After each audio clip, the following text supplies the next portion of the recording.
Rain lashed against the rickety bus windows, the rhythmic drumming blurring the lush jungle scenery into a watercolor nightmare. Lek, a young university student, hugged his backpack, fear gnawing at him.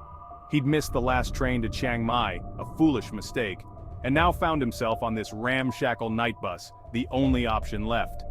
The other passengers were an odd bunch, an old woman with eyes like polished obsidian, a group of giggling teenagers who kept glancing at him, and a solitary monk in saffron robes, his face shrouded in darkness. Lek shivered. The air hung heavy with an unspoken dread. Hours melted into a gray, humid blur.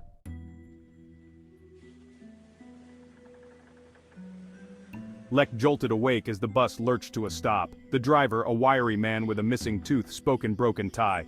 "Last stop," he rasped, pointing to a ramshackle sign in faded paint. Ban Krathing, a village Lek had never heard of.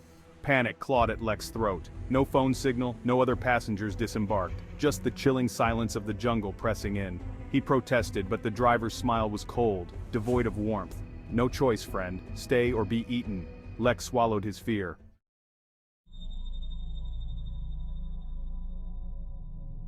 The village was small, a cluster of wooden huts lit by flickering lanterns. An old woman, her face creased like crumpled paper, materialized from the shadows. Her voice croaked like a crow. "Lost child, you seek shelter from the storm." Hesitant, Lek agreed. The woman led him to a hut at the village edge, its windows boarded shut. Inside, a single flickering candle cast dancing shadows on the weathered walls. An old straw mat awaited him on the dirt floor. Exhaustion claimed him. A strange chanting drifted through the thin walls, weaving a melody both mournful and seductive. Lek woke with a start to the sound of rhythmic drumming. It was still dark, an oppressive silence hanging over the village. Hunger gnawed at him, but the thought of venturing out into the unknown was horrifying.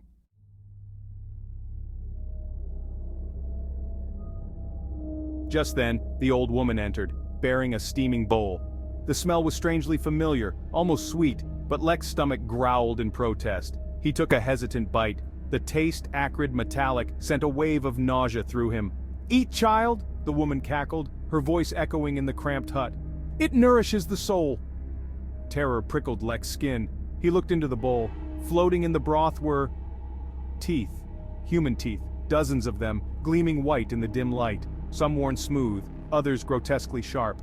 A fetid stench, like a tomb long undisturbed, assaulted his nostrils. As he dropped the bowl with a clatter, a single tooth rolled across the uneven floor, its surface bumpy and pitted.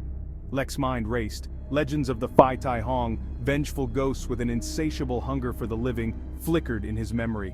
Was this village cursed? He scrambled back against the wall, eyes flitting around for an escape route. But the door was gone, replaced by a wall of gnarled tree roots that pulsed with an unnatural rhythm.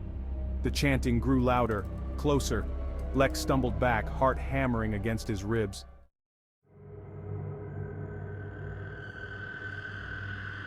Then, silhouettes emerged from the darkness surrounding the hut. Their eyes, like the old woman's, glowed with an unsettling red light.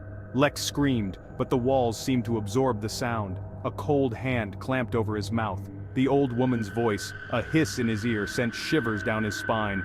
"Welcome, child, to the Feast of Ban Krathing. You'll become one of us, another offering to the hungry ghosts." Tears streamed down Lek's face, a desperate plea forming on his lips. He remembered a crumpled amulet his grandmother had given him, a ward against evil spirits. With a surge of hope, he fumbled in his backpack, his fingers brushing against the cool metal. Did the amulet hold any power against this ancient evil?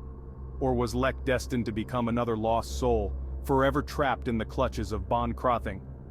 The chanting reached a crescendo, and the shadows stretched towards him, their hunger palpable. Lek squeezed his eyes shut, clinging to the one sliver of hope he had left.